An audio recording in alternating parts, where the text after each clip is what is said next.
all the world's a stage, and all the men... Ah! Welcome to the web show Brows Held High. It's April 23rd, and as you know, 450 years ago this day, the Bard was born, and gave the world such words to please the ears, and gentle hints the tongues of everyone. So shines a good deed in a weary world. Everyone. Push out your horse, screw your courage to the sticking place. Everyone. To be or not. To be! And on this day, when he was christened Will, and coincidentally when he died, I start a new observance, Shakespeare Month. From April 23rd and through till May, I'll craft a catalog of new reviews. Yea, each my own account of films obscure, those ne'er-remembered films collecting dust, or those whose place in the canon is secure, those films with brightest stars and biggest budgets, and all the movies twixt the two extremes. A few things to remember ere we start. 450 years since Will was born, but still we stage him ever and anon. And as per the 400-year-old stage direction, we begin with a tempestuous noise of thunder and lightning. But since then, Beckett, Miller, Brecht, and Wilde have all writ for the stage, and changed the face of theater and of culture. No one plays for Tudor-era Londoners today. This is one of the greatest plays ever written, so shut up and listen. You will sit there quietly with your hands in your laps. You will not throw pennies at the actors. That style's borrowed from a different time, and so we bend o'er backwards with the text and try to make these antique words our own. Oh, what a rash and bloody deed is this. Yeah, right. Almost as bad as killing a king and marrying his brother, right? Why is he allowed to do that? It's the method, Kill isn't it, Ducky? He's making it his own. That's how they do it in America. These tales are for the ages, yes, but still, they are all old devices, played and played, or for our parents' parents. So we yearn to see Will Shakespeare's tales made yet anew. He set the tempest in Nazi Germany. There were swastikas everywhere. And thus the wild urge to reinvent. Even in our age, the play's a thing to catch the conscience of... well, who? The playwright? Or the film's proud director? I'm taking the word rotten, as in something's rotten in the state of Denmark, very seriously. I want a rank and foul-looking, foul-acted, and if possible, foul-smelling Hamlet. A decomposed vessel somewhere between the swamp and the sewer. Anyway, that's the general idea. Questions? Aye, oft the whims of wild, wanton men, in chairs commanding title of director, hath slit their script upon their paper throats, divorced the head, the text, from body's meaning. It was the nightingale and not the lark that pierced the fearful hollow of thine ear. Anything? More gray. Remove the mad director, and then see a numismatic force o'ertake the bard. Now cuffed to the invisible hand of market, subject to corporate whims and demographics. Presenting Shakespeareville.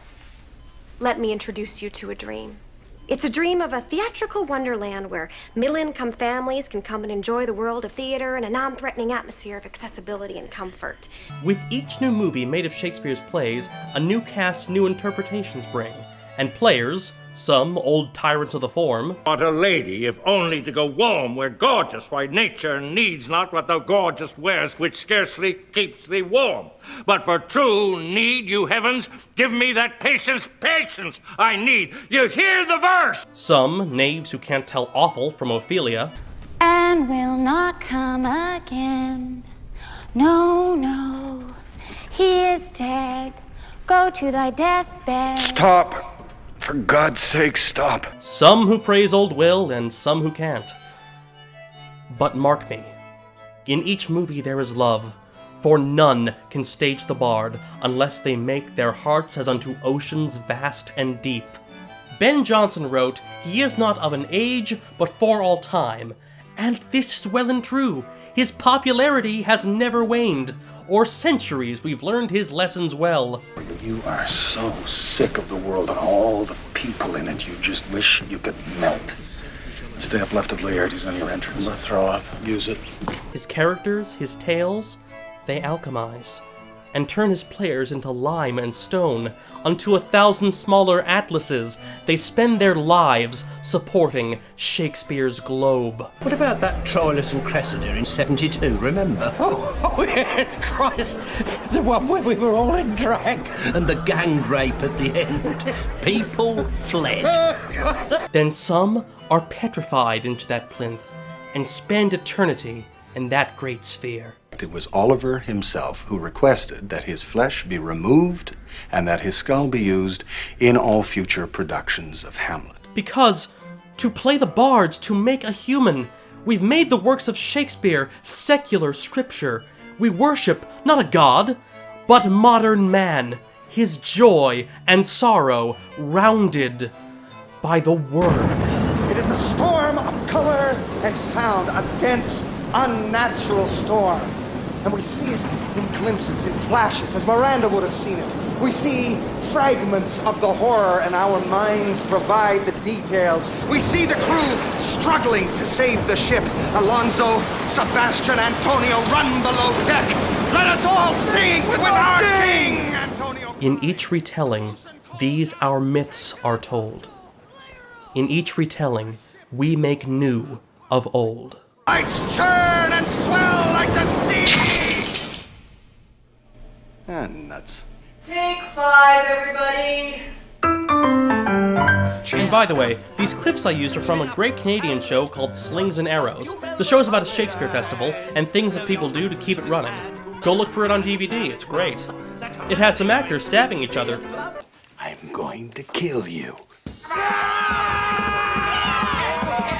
I may have cried when I was stabbed. They may have seen me crying. Darren, everyone cries when they're stabbed. And now 7 reviews will I deploy across the span of 30 days. Enjoy.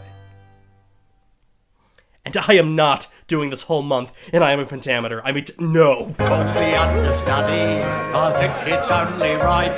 My diction will be muddy, I'll ever find me light. Before the intermission, I'll be pissing on a sprite. So call the understudy, I can't